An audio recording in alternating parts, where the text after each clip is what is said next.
911, what's your emergency? My wife. She fell off a cliff. What is the value of a human life? For Hakan Aysel, the answer was an insurance policy worth $85,000. You are looking at the final selfie taken by Semra Aysel. 7 months pregnant, Semra stands at the edge of a 1,000-foot cliff, smiling at the camera. Look at the man sitting in the background. That is Semra's husband. Semra thinks she is capturing a beautiful moment with her soulmate. She does not know that the man standing behind her is not posing for the photo. He is waiting for the perfect moment to push her.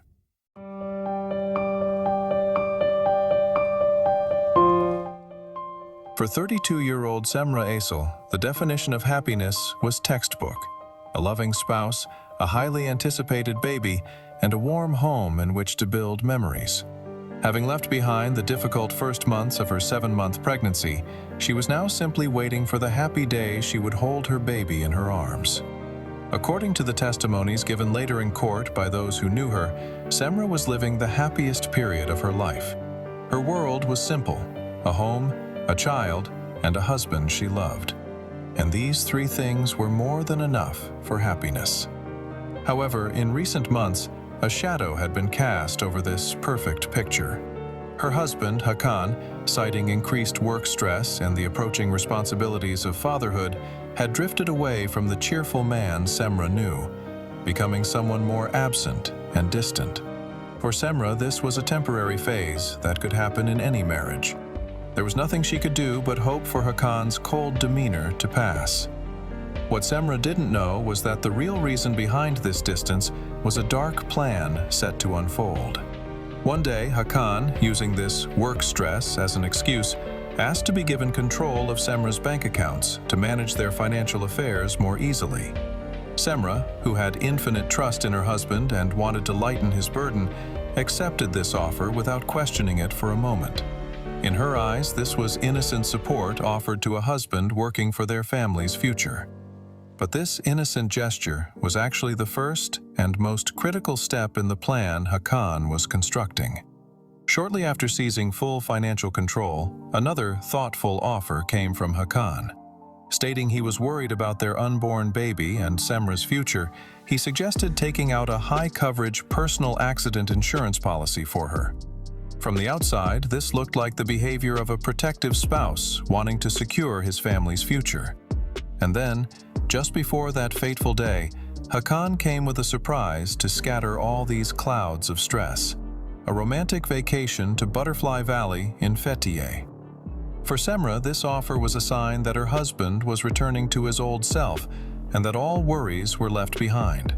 Moreover, with its fresh air and magnificent view, Butterfly Valley was a wonderful place. Without a second thought, she accepted with joy. This would be their final vacation. The perfect life that adorned Semra's dreams had turned into a prison for Hakan. For him, happiness was not about a home, a spouse, and a child. What Hakan desired was a freedom stripped of responsibilities, to see new places, to travel, and to live in the moment without answering to anyone. The routine of working from morning to evening and returning to the same house felt not like an achievement, but a heavy burden. And now, the baby that was on the way was about to build the walls of this prison even higher. Under this increasing pressure, a dark and irreversible solution began to take shape in Hakan's mind to escape all these problems.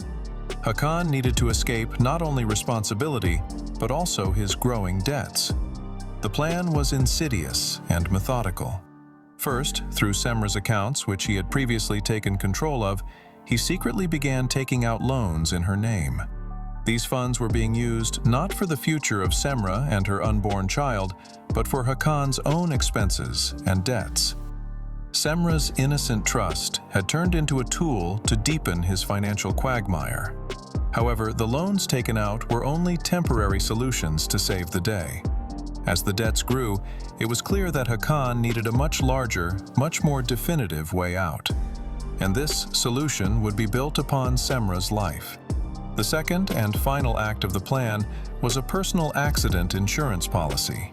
When presenting this idea to Semra, Hakan once again targeted her most sensitive point: their unborn baby. He played the role of a worried husband, stating he wanted to secure the family's future. The policy had coverage of approximately $85,000. But the truly diabolical detail was hidden in the beneficiary section. According to the policy, if something happened to Semra, the only person to receive the entire sum was Hakan. It was a one-way investment in death. Once the policy was signed, all the pieces for Hakan's plan had fallen into place. All that remained was to find the right time and the right place. The right place had to be dangerous enough to be staged as an accident, but also attractive enough to convince Semra to go there. Hakan conducted research online. He studied Turkey's steep slopes, secluded hiking trails, and tourist areas where accidents frequently occurred. The location he sought had to be dazzling in its beauty, but possess a geography where a moment of carelessness could be fatal. And finally, he found the perfect stage: Butterfly Valley in Fethiye. This place was ideal for enticing Semra with the promise of a romantic holiday, and it offered flawless geography with its high and sheer cliffs to execute his plan. The final step was presenting this lethal trip to Semra as an innocent surprise. Semra's happiness in the face of this sudden attention and vacation offer after her husband's months-long coldness was, for Hakan, merely confirmation of how flawlessly his plan was working.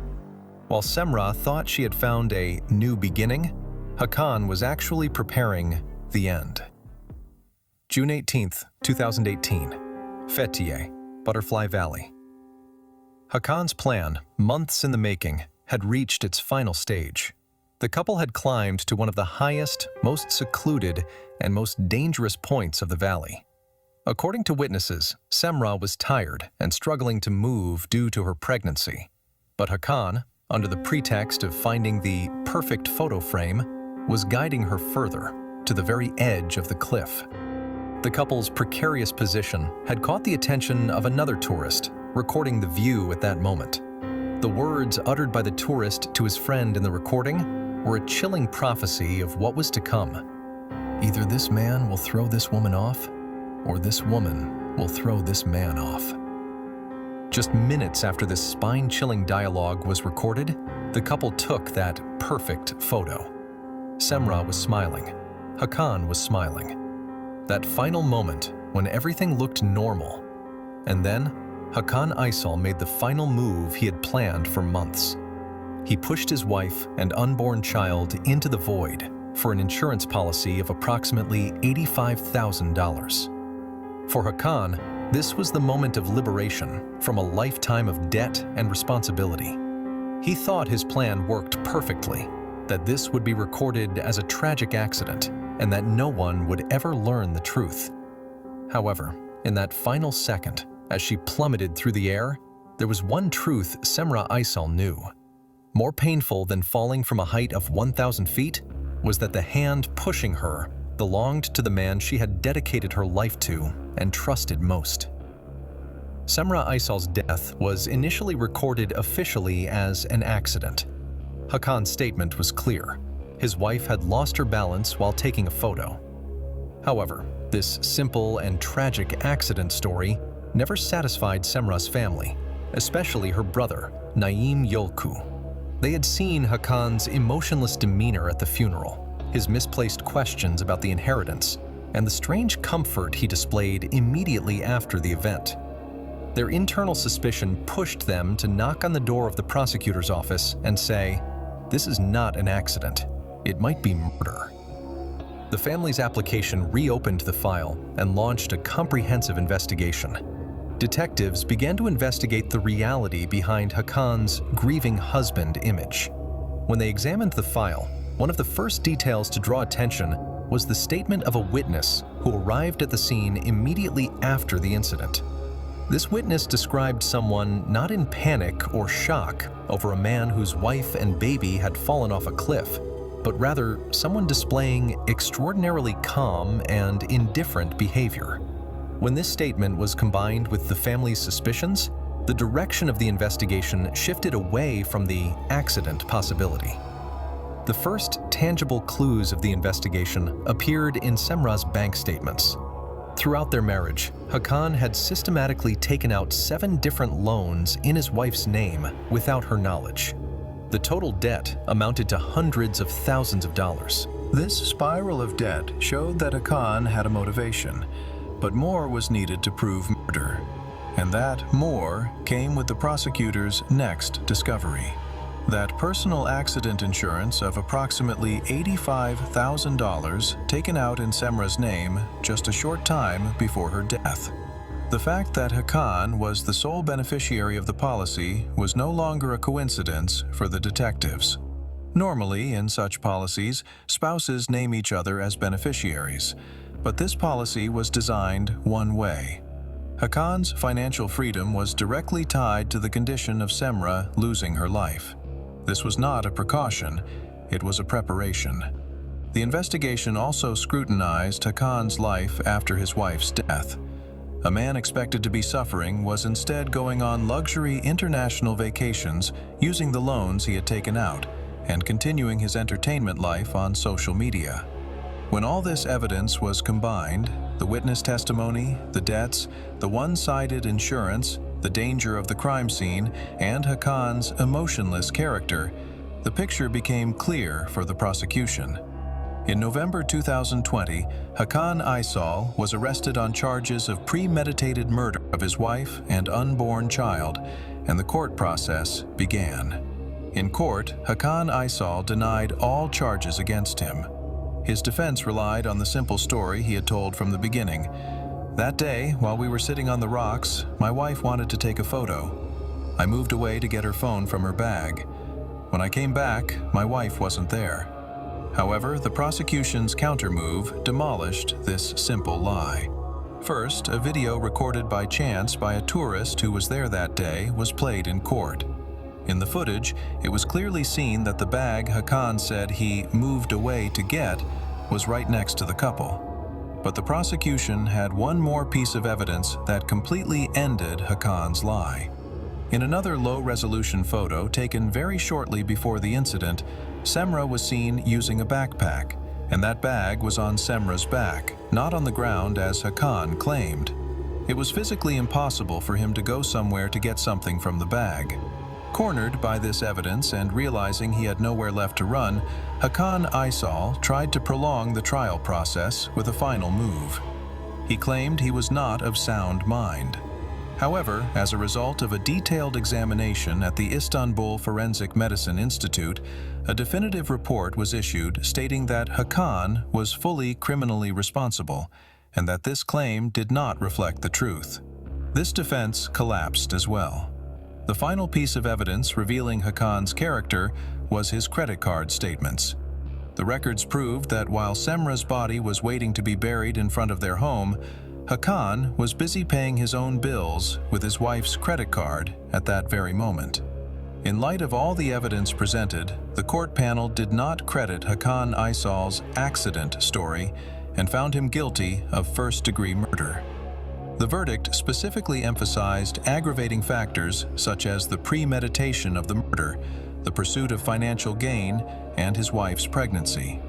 Hakan Aysal was sentenced to life imprisonment without the possibility of parole. The punishment Hakan Aysal received was not just a theoretical concept. This sentence meant he would spend the rest of his life in a cell with a small window that saw very little daylight. He had the right to go out to a small courtyard of 3 to 5 square meters, surrounded by high walls, for only 1 hour a day. The price for the lives he took from Semra and their unborn baby, for Hakan, consisted of tens of thousands of days he would spend alone within 4 walls. Justice was served, but no court decision could bring back a lost life, and the dreams extinguished with it. Semra Aysal was much more than a name in a case file or a news headline. She was a woman waiting to be a mother, a daughter, and a sister. Her story is a tragic reminder that the harbors we trust the most can sometimes shelter the most merciless storms.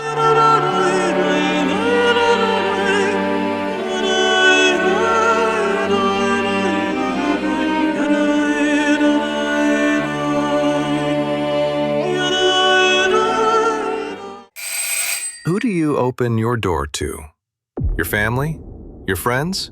Your partner? Necla Salam was killed inside the safe haven she had built through a lifetime of hard work, her own home. The perpetrator was not a burglar climbing through a window. She paid the price for a mistake that any of us could make on any given day, trusting the wrong person. When the doorbell rang that day, Necla was actually opening the door to her own death.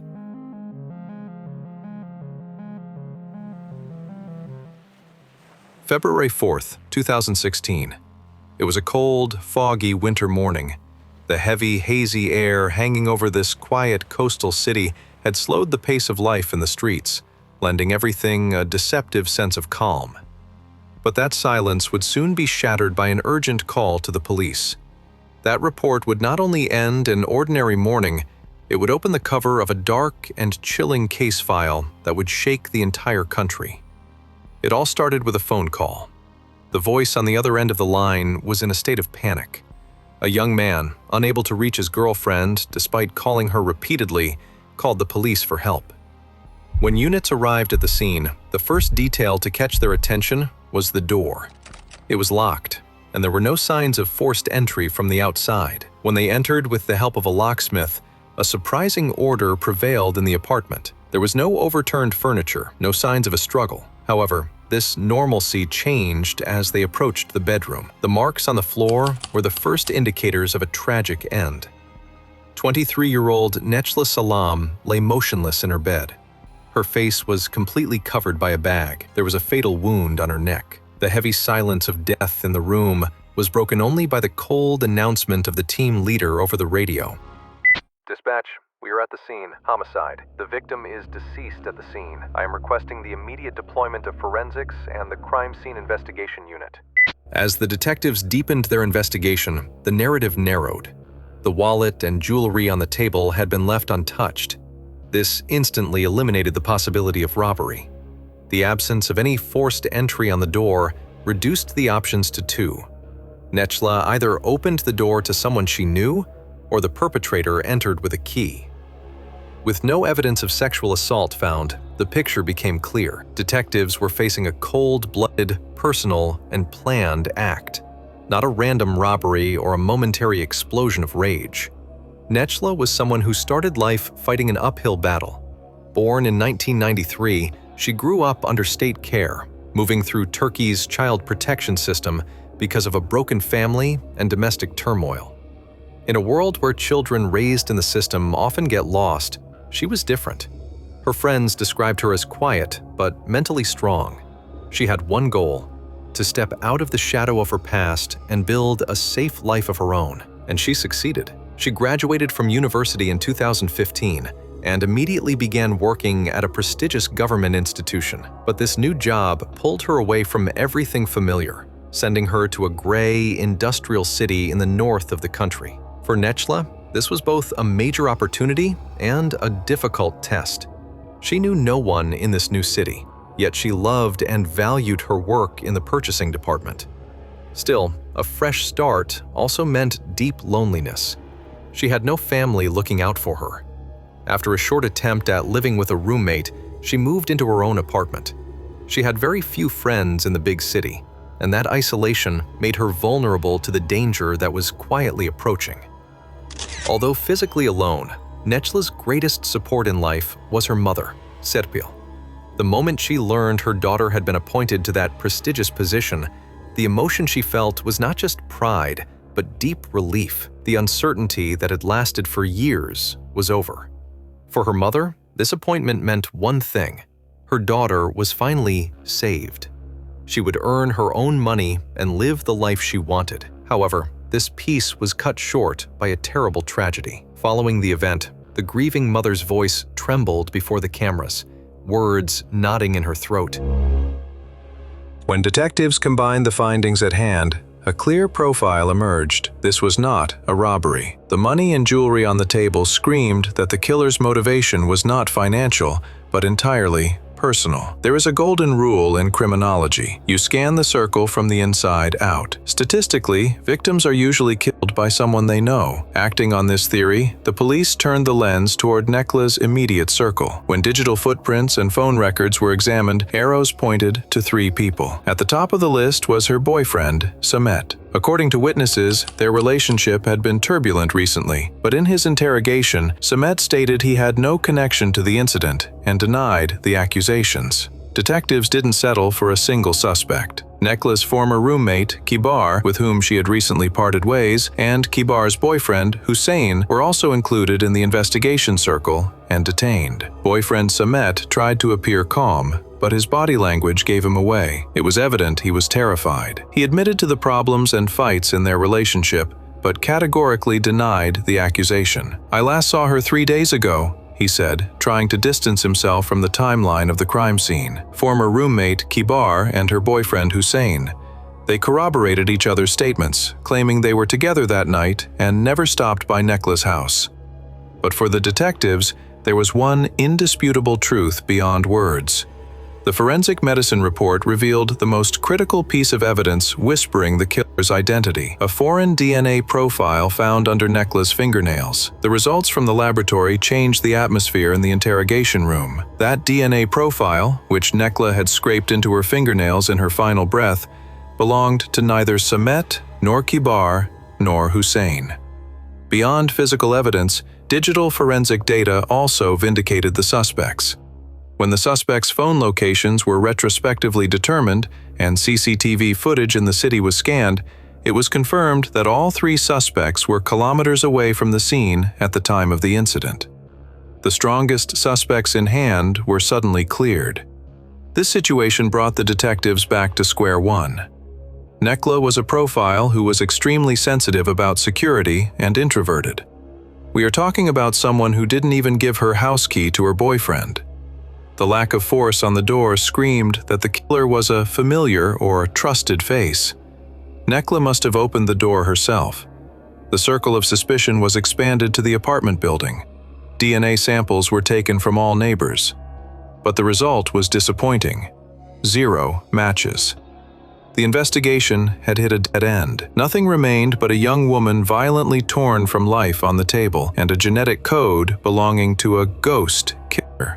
When traditional investigation methods failed to yield results, detectives made a radical decision. Science needed to solve the file, not just detectives. A modern method, just beginning to be implemented in the country at the time, was put on the table. Criminal profiling. One of the most competent names in the field, forensic sciences professor Dr. Sadiq Toprak, was included in the investigation. The detective's request was clear. "We don't have a perpetrator, but the body is trying to tell us something." When Professor Dr. Toprak examined the file and autopsy reports, he immediately noticed the signature of the murder. The cut on the victim's neck was opened in a single move, smooth and without hesitation.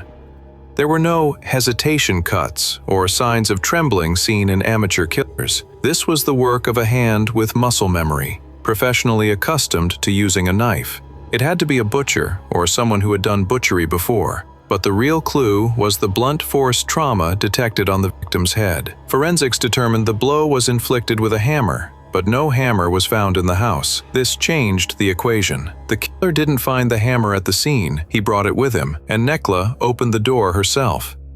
When these data points were combined, the ghost profile of the killer became clear. The person facing us was a physically strong, cold-blooded male who used his right hand. More importantly, he had to be someone who both used cutting instruments skillfully and carried tools like a hammer with him. Professor Toprak and his team focused not only on the body, but also on the psychology of the room. When crime scene photos were examined, a strange order stood out in the house. The pillows were neat. Objects on the coffee table stood with millimetric symmetry. More importantly, Necla's clothing. She hadn't prepared to go out. She was wearing home clothes, representing her most vulnerable, most comfortable moment. This detail told the profiling experts a single story. Necla was not expecting guests. So, who did she open the door to, and why? The experts' theory was the Trojan horse tactic. The killer didn't force the door open. Wearing a mask of trustworthiness, perhaps using a repair excuse, he was invited in. Evidence supporting this theory came, again, from the laboratory. Alongside the DNA under the nails, the trash bag used in the murder had been taken for examination at the National Criminal Bureau. Using special chemical fuming methods, a faint fingerprint on the bag was made visible. When the results were scanned in the system, the picture clarified. This fingerprint, like the DNA under the nails, belonged to neither the boyfriend nor the friends. It all overlapped. The perpetrator was not from Necla's inner circle. Professor Toprak added this critical note to the end of the report. The perpetrator is prone to technical work, likely a repairman or service worker, a stranger who established brief professional contact with the victim previously and used this trust to slip through that door. This profile, drawn by Professor Toprak, completely changed the direction of the investigation. Detectives were no longer looking for a random killer, but a specific description. A technical service worker with a legitimate reason to enter the house. In interviews with apartment residents and management, detectives focused on a single question. Did any foreign technical personnel enter the building recently? The answer came from the neighbor downstairs, and it connected all the puzzle pieces. The neighbor said there was a water leak in the kitchen ceiling just a few days before the incident, and they called a plumber to Necla's apartment to solve the problem. When straining their memory, they pronounced that critical name. I think his name was Tolga. At that moment, the noise in the investigation gave way to an icy seriousness. The profile matched. A job requiring physical strength? Yes. Access to cutting and piercing tools? Yes. A perfect excuse to enter the house? Absolutely, yes. Samples taken from the detained plumber, Tolga, were rapidly dispatched to the National Criminal Bureau. The report that arrived days later put the final period on the investigation. Science spoke with indisputable clarity. The skin tissue under Necla's fingernails and the fingerprint on the trash bag used as the murder weapon matched Tolga beyond any doubt. Moreover, Tolga had also worked in his father's butcher shop in the past. However, the scene in the interrogation room was the exact opposite of this scientific clarity. 34-year-old Tolga. In the cross-examination that lasted for hours, despite the DNA reports and witness statements thrown in his face by detectives, he followed a single strategy: total denial. I don't know her. I didn't go there. I didn't do it. The reason for this senseless cold-bloodedness was explained by the psychological profile report, prepared again by Professor Toprak. The report defined Tolga as having a lack of empathy and a pathological impulse control disorder. According to experts, Tolga was not a criminal mastermind who planned the murder months in advance. He was a dangerous type who acted on momentary anger or impulse, but experienced no remorse, fear, or hesitation while committing the act. Toprak's analysis revealed the most frightening truth. The person facing us was that dangerous, ordinary person who could walk unnoticed within society, looking like everyone else until his mask fell. February 15, 2017. A cold tension prevailed in the courtroom. The defendant, Tolga, was not brought to the hearing. He participated via a video link established from the prison. That man in the gray t-shirt appearing on the giant screen with his dull gaze was expressionless, contrary to the violence of the act he committed. The prosecutor laid out everything gathered until that day, the undeniable DNA reports and fingerprints, one by one. The judge took the file in hand for the last time and announced the verdict. Tolga was sentenced to life imprisonment for first-degree murder. This sentence meant he would spend his life in a single-person cell in a high-security prison, separated from other inmates. Tolga didn't even flinch while listening to the verdict. There was neither remorse nor fear on his face. He looked at the camera with empty eyes and repeated that robotic sentence. I didn't do it. But this denial didn't change the truth. Yet the bitter reality we all know stood there. No court decision could fill that infinite void in a mother's heart. Necla Salam. She was not just a file number in police reports or a victim in newspaper headlines. She was a warrior who didn't give up despite the unfair conditions life presented her, who emerged from the cold corridors of foster care to build her own castle. In a world where she was called orphan, she established an identity for herself through her own effort. Just when she thought she had put everything in order, at the very moment she retreated to her own safe harbor, that harbor was invaded by a dark hand. Her story reminds us of this. Sometimes the greatest danger is hidden not in the darkness behind our door, but in what hides behind a familiar face.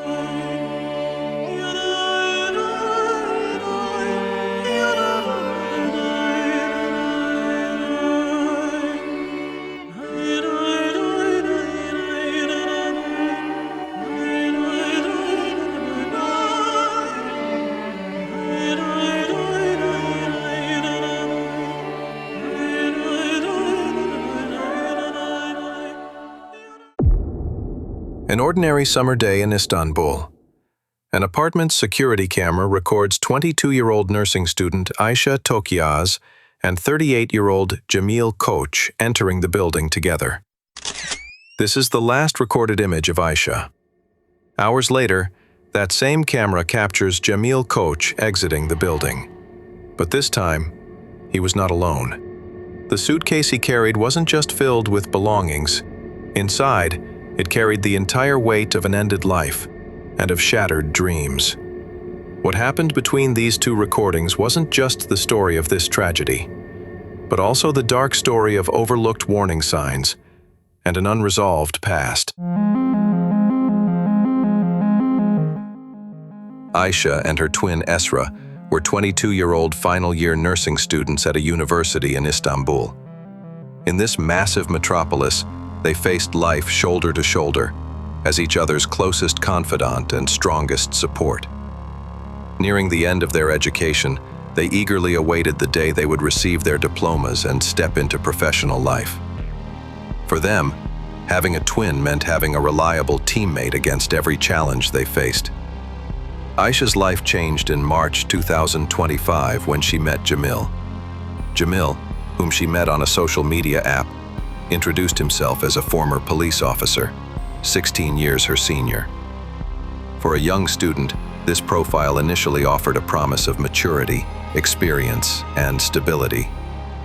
The dialogues that began in the virtual world soon moved into real life and turned into a relationship. This initial phase of the relationship was, from Ayşe's perspective, quite impressive. Jamil initially portrayed himself as a generous and extremely attentive partner. He bought Ayşe expensive gifts and, by being in constant communication, quickly placed himself at the center of her life.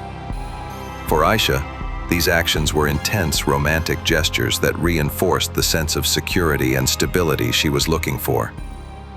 However, this intense attention was the first step of Jamil's skillfully hidden manipulative character. These intense romantic gestures soon gave way to psychological pressure. Jamil's interest turned into a force that restricted Ayşe's life. Using the connections he had from being a former police officer, he unlawfully obtained private information about Ayşe and her family, using this information as a tool to interfere in her life and intimidate her. For example, when Ayşe stayed at a hotel with her friends, Jamil would immediately find out and call to question her. Jamil was trying to make himself the primary and most important person in Ayşe's life. This situation was not fully recognized at first, even by her twin sister, Esra. Esra could not yet see the full depth of the psychological pressure Ayşe was experiencing. The pressure soon escalated from psychological to physical. When Ayşe returned from one of her visits to Jamil's home, Esra saw the truth in its entirety. On her twin sister's face and arms were marks that could not be explained. This relationship, where Ayşe was threatened with her family and sister, was no longer a love story, but a dangerous story of confinement that Ayşe was trying to escape, but couldn't. Those unexplained marks on her sister's skin destroyed Esra's last shred of patience. This was the final straw. The psychological pressure she had worried about had now turned into a tangible, physical danger. Staying silent was no longer an option. She had to save her twin, her companion, from this situation. She confronted Aisha, telling her that this relationship was not love but an annihilation, that this man was tearing her away from her dreams, and that she had to turn back from this dark path immediately. Jamil saw Ezra as the biggest obstacle to his absolute control over Aisha. Disturbed by this unshakable bond between Aisha and her twin, he convinced himself that their private messages were being read by Ezra. This paranoia took the pressure to a digital level. Jamil demanded that Aisha delete all her conversations with him immediately. Because he didn't trust her, he forced her to prove she had complied by sending him a picture of the blank screen after the conversations were deleted. Aisha was now under surveillance, every digital step she took being monitored. This spiral of fear had trapped Aisha in a dilemma. In a private conversation with Ezra, she confessed her helplessness. "I want to leave him too," she said, "but I can't. I have to stay for now, to protect you and myself." Aisha was aware that Jamil posed a threat not only to her, but to her loved ones, her family, and her twin sister. This was an impasse she had to endure silently, caught between her instinct to protect her family and her own safety. On July 9th, Jamil called Aisha to his apartment. Due to the impasse she was in, Aisha had no choice but to accept the invitation. Just a few hours after arriving at that apartment, she called her sister Ezra, asking her to gather all the gifts Jamil had bought, especially the engagement ring, and bring them to the apartment immediately. In her later testimony, Ezra would clearly recall that her sister's voice was quite uneasy at that moment. But at that instant, Ezra focused less on the fear in her sister's voice and more on the meaning of the call. The thought that this relationship was finally over. With the joy of her sister's potential liberation, she gathered the requested items, went to Jamil's apartment, and rang the bell. When Ezra rang the bell, Jamil opened the door just wide enough for his body to fit through. Ezra, who was on bad terms with him due to her efforts to protect her twin, was prepared for a tense confrontation. But she found someone she didn't expect. Jamil was speaking in a surprisingly calm, close, and friendly manner. It was as if the oppressive, violent man Ezra knew was gone, and a new, kinder man had taken his place. Ezra held out the items and asked him to call her sister. At that moment, Jamil's friendly mask fell. His face suddenly took on an emotionless, cold expression. He said Aisha wasn't home, that she had already left. This brazen and obvious lie ignited the anxiety Ezra had been holding back. The false silence in the doorway shattered. Ezra raised her voice, her eyes fixed on the tangible evidence in front of the door, and shouted, "Aisha's shoes are right here." Although there is little public information about Jamil's past, his career in the police department offered important clues about his character. While an ordinary police officer, he began to display a lifestyle difficult to explain on a civil servant's salary. This sudden enrichment and high-spending profile quickly caught the attention of his superiors. Soon, serious rumors circulated about the source of this money. Deliberate allegations that he was taking bribes and facilitating the sale of illegal substances. These claims were taken so seriously that an inspector was assigned and an official investigation was launched. The investigation process increased the pressure on Jamil and triggered his excessively aggressive behavior. Before the investigation was even concluded, Jamil lost control during an argument with a civilian in the middle of the street. He pulled out his weapon and fired into the air in front of everyone. This act was the final straw for his career. The investigating inspectors could not prove the allegations of bribery and substance trafficking with concrete evidence. However, even if Jamil was cleared of these charges, he was dismissed from the police force due to his aggressive behavior and, most importantly, for discharging his weapon in a residential area. After his dismissal, Jamil met Echegul, and they soon began living together. This relationship was like a preview of what Aisha would later experience. According to allegations, Jamil was using illegal substances and exerting both physical and psychological pressure on Echegul. The paranoia and jealousy were at an extreme level. So much so that Ejagul simply thanking a waiter at a restaurant they went to could cause a major crisis when they returned home. Jamil's pressure was escalating, becoming unbearable.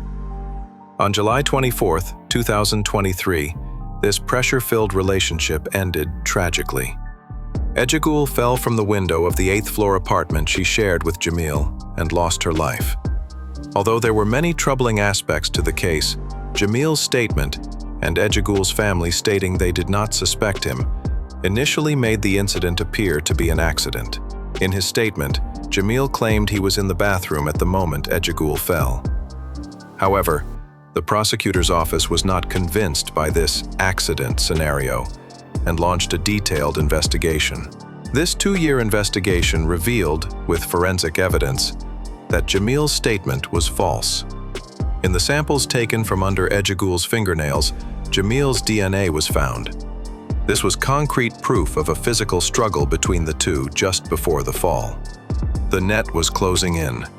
Jamil was summoned to the police station on July 4, 2025, to give a new statement in light of this new evidence. This date was just 5 days before Aisha Tokiaz entered Jamil's apartment. If the Ejagul case had been solved in time, Aisha might still be alive today. Hours before Ezra rang that bell and saw those shoes, Aisha had walked through that door. But that day, Aisha hadn't just walked into a former cop's home. She had walked into the trap of a man who was psychologically cornered. The net in the Ejagul case investigation was closing in on him dangerously. New concrete evidence regarding that suspicious fall from 2 years prior had been presented to Jamil just 5 days before Aisha's arrival, on July 4th. The moment Aisha entered, Jamil had nothing left to lose. And moreover, Aisha now wanted to leave him. After a while, she told Jamil her decision. We don't know exactly what happened between the walls of that apartment. However, that last uneasy phone call Aisha had with Ezra shows us a critical fact. Jamil had asked Aisha to return the gifts he had given her, especially the ring, as a condition for leaving. The argument that erupted between them caused Jamil, already psychologically cornered by the Ejagul case, to lose control completely. And at that moment, Jamil ended Aisha's life. While Aisha's body was in the apartment, the doorbell suddenly rang. This was an unplanned interruption. He composed himself, put on that friendly mask, and opened the door. He saw Ezra. With an emotionless demeanor, he gave the first excuse that came to mind. Aisha had already left. Even when Ezra exposed his lie by yelling, "Aisha's shoes are right here," Jamil maintained his cold calm and replied, "She must have left in slippers." Experienced detectives on the investigation note that Ezra, without realizing it, performed an act that saved her own life. Ezra raising her voice in that doorway had activated a factor outside of Jamil's control. The neighbors. There were now witnesses to Ezra's presence. If Ezra hadn't shouted at that moment, experts believe it was highly probable that Jamil would have invited her inside with his nice guy demeanor, and Ezra would have shared her twin's fate. Face to face with that cold expression in the doorway, Ezra realized she couldn't get past Jamil's lies this way. She left. In a panic, she repeatedly called her twin, but the phone didn't answer. First, she went to the student dormitory where they lived together. Aisha had never arrived. With growing fear, as a last resort, she took refuge at the nearest police station. Ezra described the strange moments, her sister's uneasy call, and the shoes at the door. But when she uttered the name, Jamil, the air in the room changed. The officers looked at each other. Ezra had unknowingly walked into the very station where Jamil used to work. She was met with a pro-Jamil attitude. The police told her Aisha was an adult, that she could stay wherever she wanted, and that they needed concrete evidence or a court order to search Jamil's home. Ezra was, without realizing it, hitting the first and coldest wall in her fight for justice. She didn't give up. Ezra insisted on that court order and began to wait. But just 10 minutes after leaving the station, her phone rang. It was Jamil. and Jamil knew every detail of the statement Ezra had just given to the police. He threatened Ezra, using the private information she had just recounted at the station. Ezra's cry for help had been delivered directly to the perpetrator himself, before it ever reached a courtroom. Ezra's persistent fight and the threatening phone call from Jamil finally set the legal process in motion. When the search warrant was issued, police went to Jamil's apartment, but no one was home. The real turning point of the investigation was the security camera footage that no one had watched until then. When the teams reviewed the recordings, they were confronted with images they would never forget. First, Aisha and Jamil entering the building. Then, Jamil and the taxi driver, whom he had agreed to pay $10,000 to dispose of the suitcase, exiting the building. The way Jamil lifted the suitcase into the taxi's trunk was concrete proof that its contents could not have been physically light. Now knowing they were conducting a forensic investigation, not a missing person case, the teams returned with a locksmith to enter the apartment. But when they arrived at the door, they were met with a shocking scene. The door was already open. Inside were two cleaning personnel, whom Jamil had likely called and sent there after getting information from his connections at the station. The police stopped the women just as they were about to start cleaning. When the apartment was examined, everything seemed normal at first glance, until a sharp smell became apparent. The intense smell of paint. The apartment had been hastily painted red to conceal all the evidence. The police meticulously reviewed 200 hours of security camera footage to trace the route taken by Jamil and the taxi driver. This review revealed that the pair had stopped at one point to buy deodorant, which they likely sprayed on the suitcase to mask any spreading odor. The end of their route was a wooded area where they had dumped the suitcase. With this concrete evidence, Jamil and his accomplice, the taxi driver, were quickly apprehended. When the statements were taken, the taxi driver gave the most predictable defense. "I didn't know what was inside." Jamil's statement was a repeat of the accident scenario from the Ejagul case. Jamil claimed he was under the influence of an illegal substance during the incident.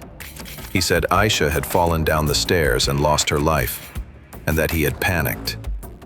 He confessed that in this panic, he had compromised her body's integrity to fit it into the suitcase. As a result of the fight for justice initiated by Ezra and the forensic investigation, the perpetrators involved were caught. A total of 6 people were arrested, including not only Jamil and the taxi driver, but also the police officers who were found to have helped Jamil by leaking information at the station. As of the preparation of this video, the suspect's trial is ongoing. Legal experts predict that, in light of the concrete evidence collected, Jamil Koch will receive a sentence that ensures he never leaves prison. His accomplice, the taxi driver, is expected to receive up to 18 years, while the police officers who assisted in tampering with evidence and abused their power are expected to face up to 6 years in prison. The justice process is working for Jamil Koch and the accomplices who helped him.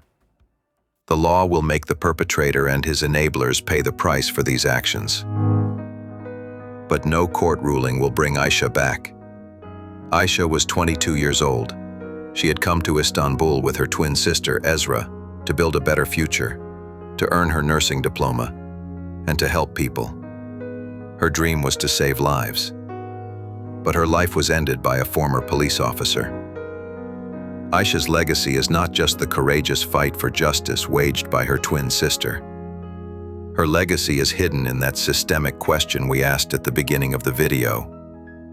Why were the warning signs from the Ejagul case not seen in time? Why was a perpetrator exhibiting a dangerous pattern of behavior not stopped before he could cross paths with Aisha? Aisha Tokyaz is more than just a name in this investigation. She was a student with dreams, a trusted friend, and a twin sister. We must remember her not only for how she died, but most of all, for how she wanted to live.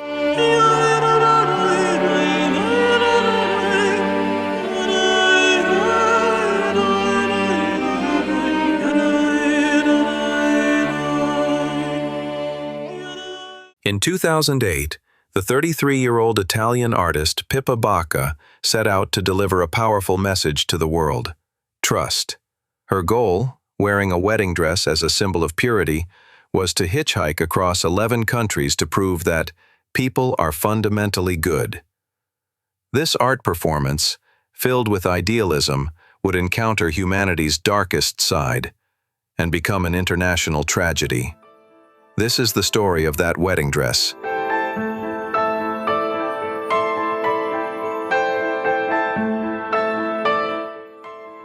Born in Milan on December 9, 1974, Giuseppina Pasqualino di Marineo, known to the art world as Pippa Bacca, came from a family that had inherited a legacy of provocative and conceptual art.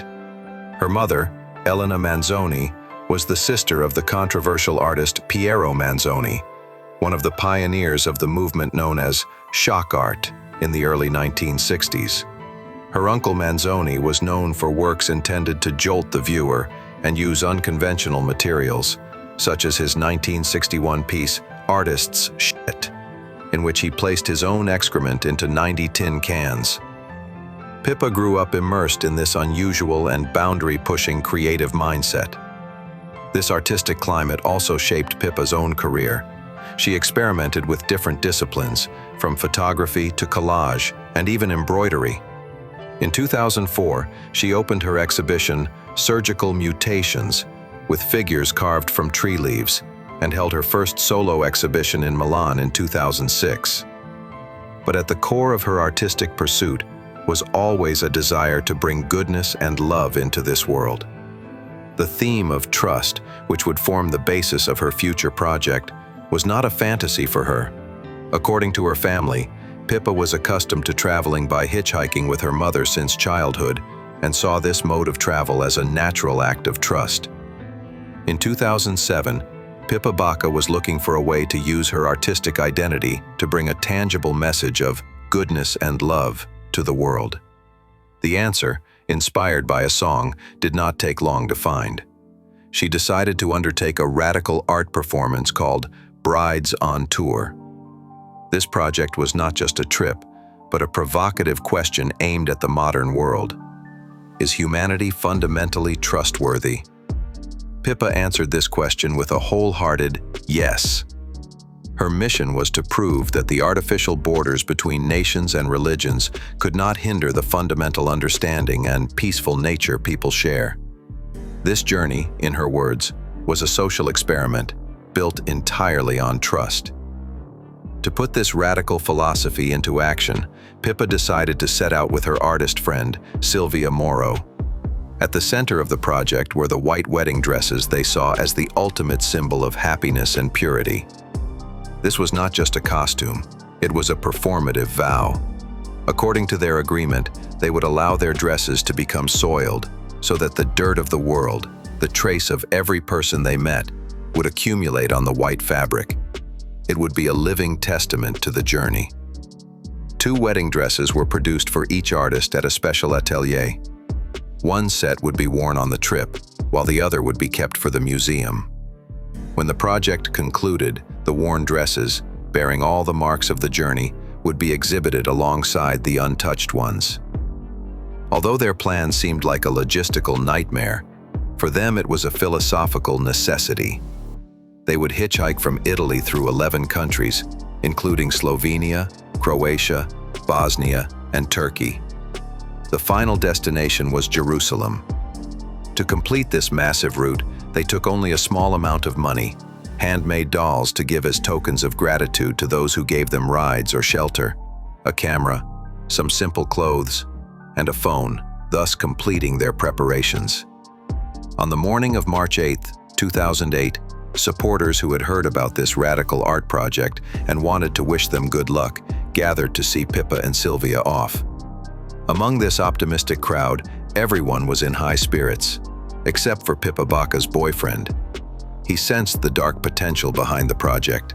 He expressed his serious concerns about the journey's safety and tried to dissuade Pippa from the idea, but the artist's idealism outweighed these concerns.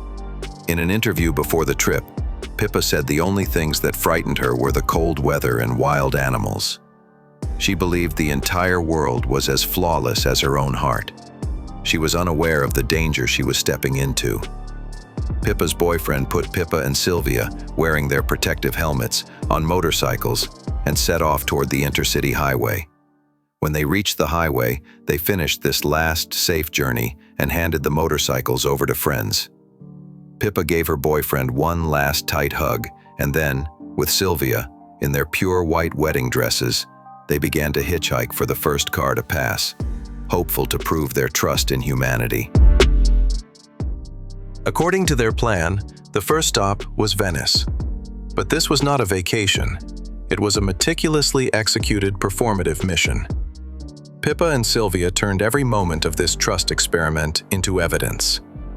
The photographs taken, the diaries kept, and the blog Pippa wrote on a website kept the digital pulse of the project. This stream of content constantly fed the Italian media and an audience that was curiously following this strange, white-clad journey. Their survival strategy was the most radical component of the project. The two artists planned to solve the problem of where to stay at night through Servas International, a global network offering voluntary hosting to travelers and students. Each evening, they took refuge in the homes of people they met that day through this network, testing their philosophy in their most vulnerable state. Serious, it was complete surrender. Amidst this surrender, an interesting point caught their attention. In the homes they visited, at the tables they shared, almost no one asked them the most obvious question. Curious. Why are you wearing wedding dresses? Analytical. It was a lack of reaction as provocative as the project itself. As if these two women were accepted as part of an untouchable dream, existing outside the rules of daily life. Pippa filled this silence with her own artistic ritual. The wedding dress was not just a costume. It had to become a living canvas. She asked the women she met along the way to leave a trace of themselves by sewing a small motif onto the white fabric. The dress was no longer just a symbol of purity, but was transforming into a shared record of humanity, collecting a piece of every culture it touched. Pippa knew this would make the side-by-side exhibition of the worn and unworn dresses far more meaningful. Pippa also met with nurses and midwives, washing their feet as a sign of respect for their professions. For 2 weeks, the project had proceeded flawlessly. The white dresses crossed half of Europe. On March 20th, the Asian leg of the project began, and the two artists arrived in Turkey. But in Istanbul, an invisible crack formed in their shared journey. Pippa and Sylvia decided to continue separately for a while. Their plan was to reunite in Lebanon. Thoughtful. The exact reason for this separation is unknown. However, it is alleged that their interpretations of the trust philosophy differed. Pippa, true to the spirit of the project, was in a state of courageous surrender, accepting every door and every car without question. Sylvia, on the other hand, was more cautious, wanting to choose the vehicles they rode in and the people they trusted. No one realized at that moment that this separation was, in fact, a life-saving decision. Sylvia's caution guided her onto a safe path, while Pippa's unwavering idealism propelled her forward, alone in her white dress, toward the approaching darkness. March 31st, 2008. Pippa, continuing her journey alone in Turkey, wrote on her blog. She wrote that everything is going well, that the people she met offered her local dishes, and that wearing the wedding dress made it easier to communicate. I am encountering unexpected kindness, Pippa said, finishing her post with the words, "Trusting people is an art, but this would be the artist's final signature left upon the world." Immediately after these lines were written, Pippa was never heard from again. Her blog page fell silent. Her phone rang insistently, but no one answered. Her family in Milan, hearing those unanswered calls, began to feel those serious concerns from before the trip turning into a terrible reality. On April 3rd, they arrived in Turkey in a panic, and anxious, filed a missing person report. Pippa's photograph in her bright wedding dress was no longer part of an art project, but an urgent call for help posted on the streets of the city where she was last seen. As the search continued, a critical call came from a gas station. An employee remembered a woman in a wedding dress on March 31st. The same day Pippa wrote her last optimistic blog post, he had seen her getting into a truck. When police reviewed the station's security camera footage, they clearly identified the truck and its driver. The suspect's name was Murat Karataş. Finding the perpetrator was, surprisingly, the easiest part of the investigation. Murat had taken Pippa's cell phone and inserted his own SIM card. Following the phone's signal, police caught the man who had demolished her philosophy of trust as an art. Murat Karataş was not an unknown entity to the system. He was an individual with a prior criminal record, previously convicted of theft. In his statement, he said that on March 31st, as he was passing the gas station in his truck, he noticed the vulnerable woman in the white dress standing by the side of the road. Murat put on a calm and helpful mask. He stopped and offered Pippa a ride. In that moment, Pippa Bacca didn't see a criminal. She saw another good person, proof of her project. She trusted him and got into the truck. But this trust was her final act. Murat ended Pippa's idealistic journey by driving her to a wooded area where no one could hear her.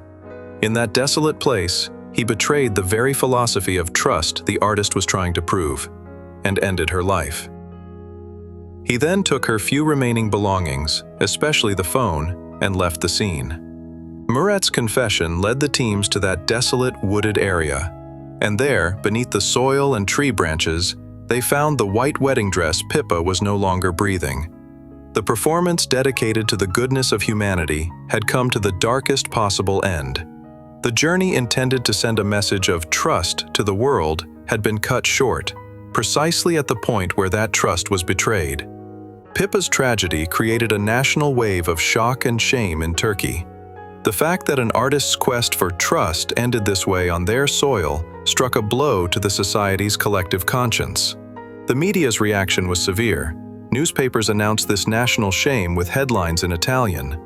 The headlines, "Forgive us, Pippa, and we are ashamed," were not just reporting news, they were crying out against the stain on a nation's ideal of hospitality. Another artist responded to this collective shame with a symbolic act. Activist Bingöl Elmas wore a black wedding dress, representing mourning, in contrast to Pippa's white dress of purity. This act, as both a protest and a memorial, completed the Turkish leg of Pippa's violently interrupted journey on her behalf, also by hitchhiking. This societal reaction reached the highest levels of the state. The president of Turkey at the time called the president of Italy to personally convey the sincere sorrow and condolences of the Turkish people. The judicial process, under this public pressure, moved quickly. The court gave Murat a life sentence. The future he stole from Pippa became for him an endless darkness defined by four walls. He will spend the rest of his life alone in that small cell. This tragedy didn't just take a life, it split the soul of the project in two. Pippa's travel partner and the project's other half, Silvia, returned to Milan alone. Weighted by this trauma, Silvia Moro quit art. The original plan was to make the evidence of their experiences visible by exhibiting the two dirty dresses from the journey alongside their clean twins. Pippa's untouched, clean wedding dress is still exhibited, a silent monument to the heavy price paid for her idealism and that philosophy of trust. Pippa Bacca had taken her art and her faith in people with her on a journey to prove that people are fundamentally good. Tragically, in her final moments, she lost both and departed from this life.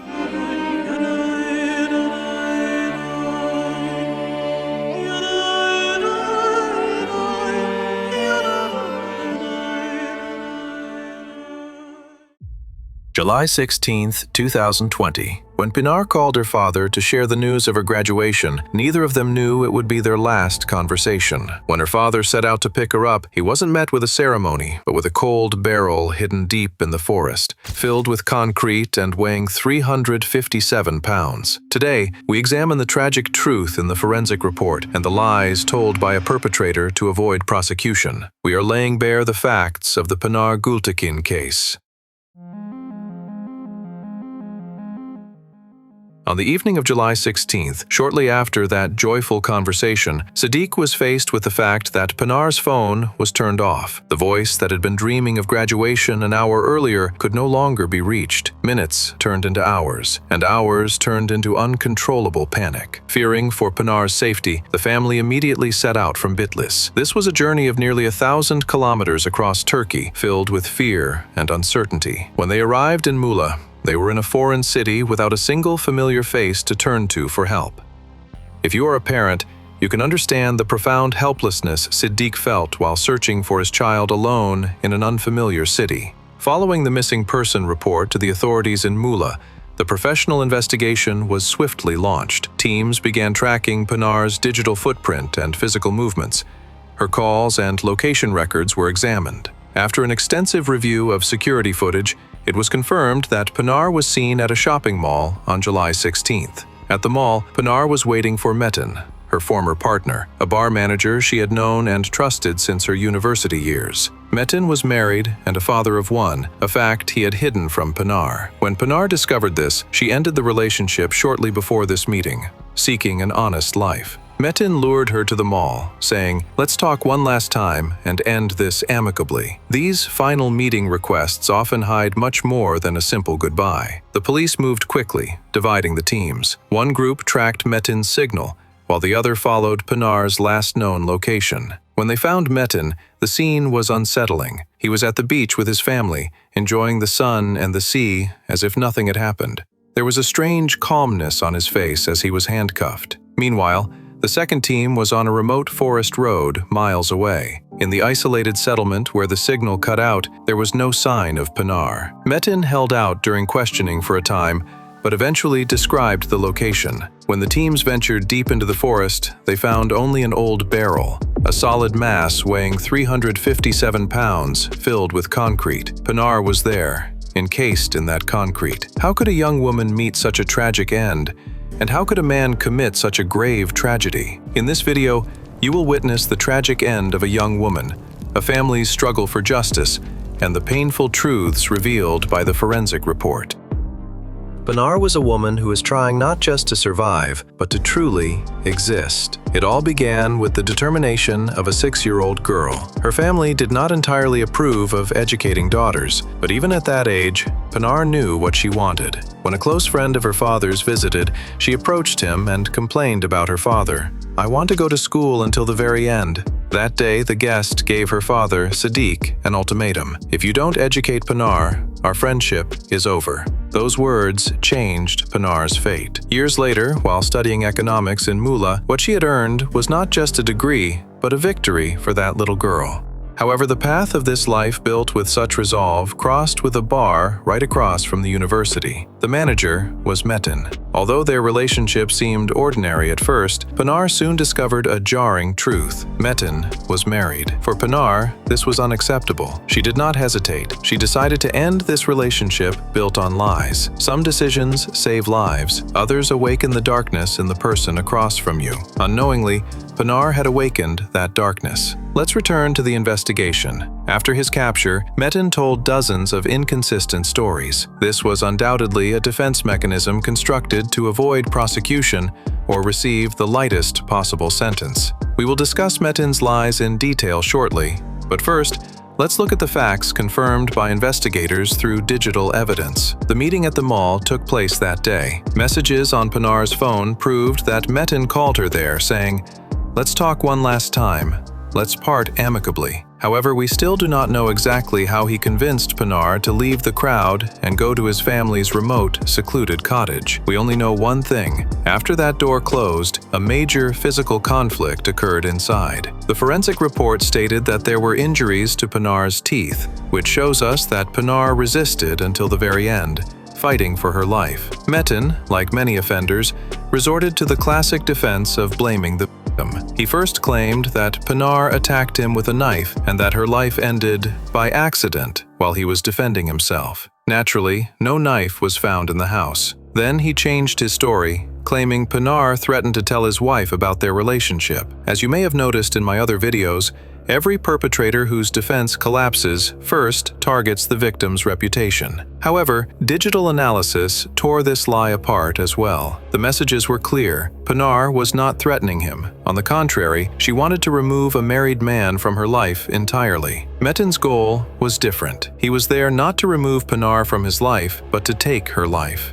After the event, Pinar was no longer an ex-partner to Metin. She was evidence that needed to be eliminated immediately. He made his plan in cold blood. He carried Pinar into a barrel in the garden. He first tried to burn it with wood, but failed. Then he went to the nearest gas station, bought fuel, and started a larger fire. At that moment, a neighbor saw the fire, approached him, and asked what he was burning. In a cold voice, Metin said he was destroying expired food products from the bar. When the fire died down, traces of the crime still remained. To bury those traces forever, he poured concrete into the barrel. I've examined many cases on this channel and read hundreds of pages of reports, but the detail I'm about to share is the truth that has unsettled me the most, as someone who has dedicated years to this work. Pinar's forensic report stated that there was not just a lifeless body inside that barrel. According to the autopsy results, soot residue was found in Pinar's lungs, and high levels of carbon monoxide were detected in her blood. In medical terms, this means only one thing. Pinar was still breathing when she was placed in that barrel, and the was lit. Although Metin claimed he thought she was dead, the language of the report does not lie. Pinar was still clinging to life as she took her final breath in the darkness of that concrete and fire. There is a very important detail that changed the course of the investigation. The barrel was found not at the secluded cottage where the event occurred, but under a bridge quite far away. The total weight of this barrel, along with Pinar's body and the concrete, was 357 pounds, about 160 kilograms. As you can appreciate, it is physically nearly impossible for one person to carry a mass of this weight alone, load it into a vehicle, and lower it under that bridge. Detectives acted on the same suspicion and examined the phone signals in the area at that time. The result was not surprising. Metin's brother Mert was also at the house that day. Mert's statement was like something out of a movie script. He claimed he only went there to count the drinks for the bar. He said he saw his brother starting a fire by a barrel and noticed a heavy, foul odor, but did not approach him. When he asked his brother what he was burning, the answer was expired food. Mert maintained that he never touched the barrel and did not help his brother. The fact that no fingerprints or DNA belonging to Mert were found at the scene or on the barrel strengthened this defense legally. However, the judicial phase deeply wounded the sense of justice in Turkish society. In the first trial, due to a lack of evidence and Metin's fabricated testimony, Mert was sentenced to only 4 years, and Metin to 23 years in prison. This decision sparked massive outrage. 23 years could not be the price for such a grave and calculated plan. Appeals were filed, and the case was moved to a higher court. Following the retrial, Metin was sentenced to life imprisonment, the most severe penalty in the Turkish penal system. But the legal struggle is not yet over. The defense has appealed this decision as well, and the case is currently under review by the Supreme Court. I will add the final outcome of the case to the description and the pinned comment as soon as it is finalized. To remember Pinar Gültekin only by that barrel would be an injustice to the great fight she started when she was only 6 years old. That determined girl, who stood her ground for her education at that age, collided with the darkness of a perpetrator just as she was about to realize her dreams. For her family, justice will never bring back what was lost. We all know this. However, without the collective outrage rising from all corners of Turkey, perhaps this case would have been quietly closed long ago. Public pressure has, for now, stopped the sentence reductions in the courtrooms. Although Metin has been given the most severe sentence for now, all eyes are still on the final decision from the Supreme Court. This is not just Pinar's case. It is one of the greatest tests of society's search for justice. If Pinar were with us today, she would likely have graduated and been living the best years of the honest life she dreamed of. They fit not just a body, but all those unlived years and unformed dreams into a block of concrete. I refuse to see her as just a statistical data point. Pinar will be remembered not by the silence inside that barrel, but by her persistence in education and her pure devotion to life. The justice sought for Pinar may not bring back the departed, but it could be a light that illuminates the path for thousands of women who come after her.